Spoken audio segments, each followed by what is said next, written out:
Oh, well, hello.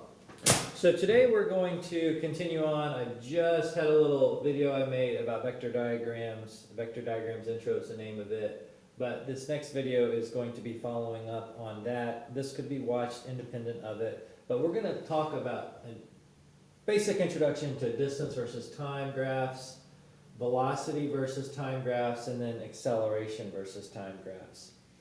And so the first thing I would point out here is this is like the beginning stages of thinking about graphically showing motion and what's going on in terms of when you have time elapsing as we travel here and position.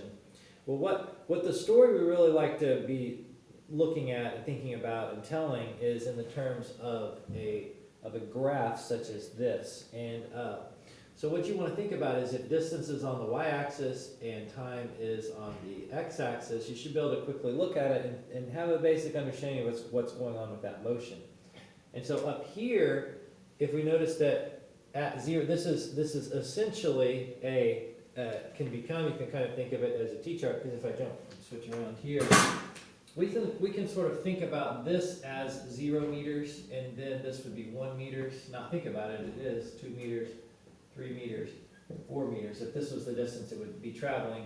And this would be consistent for all of these, even the acceleration or the ones that are accelerating, and also here. And so what that would look like is then we would have 0, 1, 2, 3, 4, and at 0 time we'd be at 0 meters. And then we sort of progress up. At 1 second we're at 1 meter. At 2 seconds have passed, we've traveled 2 meters.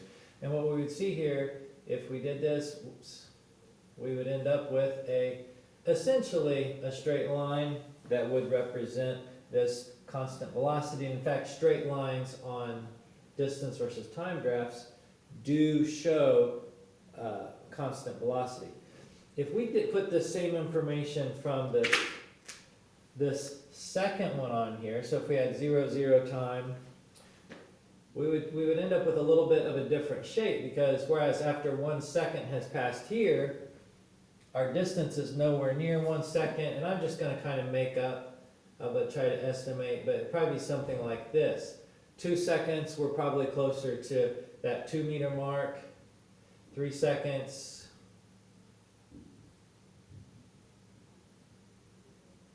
I apologize, at 2 seconds, we would be closer to the 1. More like right here, maybe like there, and then at 3 seconds, maybe something like this. What you end up with, and this is just really basic drawing, I'm not really skilled in this out, but when you end up with something that is accelerating, which means its velocity is changing, you end up with a curve on a distance versus time graph. Now, if we flip that around, it gets really difficult to keep track of, and it's not that hard as long as you pay attention. Time always is going to stay on this x-axis for distance versus time, but we also can move to velocity versus time. So if we change it from distance here, this is going to tell us a very different story. If we have velocity on the y-axis, so this would be a velocity versus time graph. A velocity versus time graph, which is it's a similar motion, but it's telling a different story on here. So to know velocity, here we know it's not changing, and this is really easy to see on this one. And so it's essentially every second that's passing, this object is traveling another meter. So the velocity is 1 meter per second. And so on this velocity versus time graph, the points would look something like this. It's staying at 1 meter per second. So we would essentially have a horizontal flat line on a velocity time graph. Tells the story of a constant velocity. Well, wait a second. What would a horizontal flat line look like up here on a distance versus time? What if we got that same graph here? Well, what that story would tell you on a distance versus time graph is that the object is staying at, if it was right here, it would be staying at 1 meter after 1 second, 2 seconds still at 1 meter, 3 seconds still at 1 meter. So a horizontal flat line on a distance versus time graph tells the story of no motion. The object is not moving. A horizontal flat line on a velocity versus time graph tells the story that the velocity of the object is staying the same and it has some value as long as that horizontal flat line is not at 0. If it was at 0, if we were to put this information of 0 velocity, it's sitting still down here, then our graph would be really hard to see on here. But in fact, our graph would go right along the x-axis. It would be a value of 0 at constant times. Now, what would it look like for this velocity graph if we were accelerating as we are down here? And so I'm just approximating. If I was to guess based on the way I drew this, I think the acceleration here, if you look at it, if you go from 0, you travel a total of 4 meters in 4 seconds. Excuse me 1 second. Sorry about that, I'm back. So in these scenarios, this isn't perfect, but I'm trying to make these two to be about, this would be an acceleration of 0.5 meters per second squared. Down here, it would be negative because it's in the opposite direction or in the left direction. Oftentimes we consider left negative meters per second squared.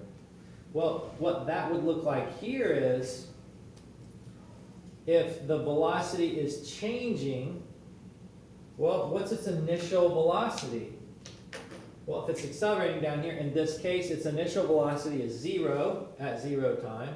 Well, after 1 second, at this point right here, what is its velocity? Well, 1 second has passed, so its velocity, according to this, and I'm saying we're just going to assume this, well, its velocity, its value here would be 0.5. After 1 more second, it's at 2 seconds, its velocity would be 1.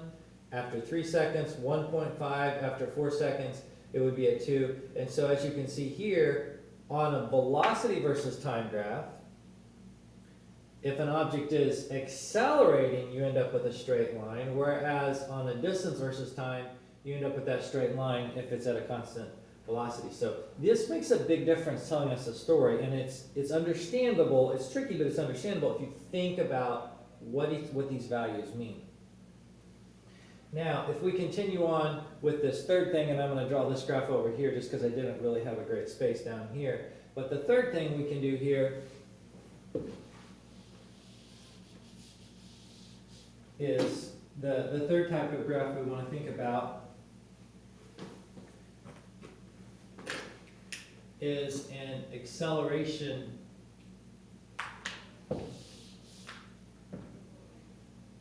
versus time graph.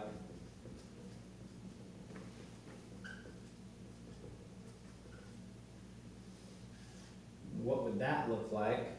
So a little more space here. So if this is acceleration on the y-axis and time down here, well, what would this look like? So I have 0, 1, 2, 3, 4 seconds again. 0, 1, 2, 3, 4. This would be the unit of acceleration, which in this case would be meters per second, or whatever unit you're looking in. But slightly more room. There we go. But in this case, if we look at the acceleration of this line right here, well, what is our value? It's staying a constant of 0.5. So here, at 0 seconds, our acceleration would be at 0.5. At 1 second, our acceleration would be 0.5. 2 seconds. So check this out. On an if it's accelerating on an acceleration time graph, now we have that horizontal line tells a story of constant acceleration. So notice we go from acceleration on a d versus t curved line, acceleration on a v versus t a sloped line, acceleration on an a versus t a horizontal line. So we got to think about how these values change as time passes. Now we'll do one more here because it's just kind of funky and it's something we're thinking about. What about down here? The object is slowing down. We said it has a negative 0.5 meters per second. What would that look like here? Well, in this case, we'd have to go into the negative range here. So we would go down here, and so in fact, we'd have to expand our graph. 1, 2, and negative 0.5 would be about right here. So we would end up with our values would go across here. We would be below the x-axis. That would just show that the object is slowing down. And so just thinking about what's on this axis as time changes, thinking about those values is, it's difficult, but it's definitely manageable if we just bear that in mind.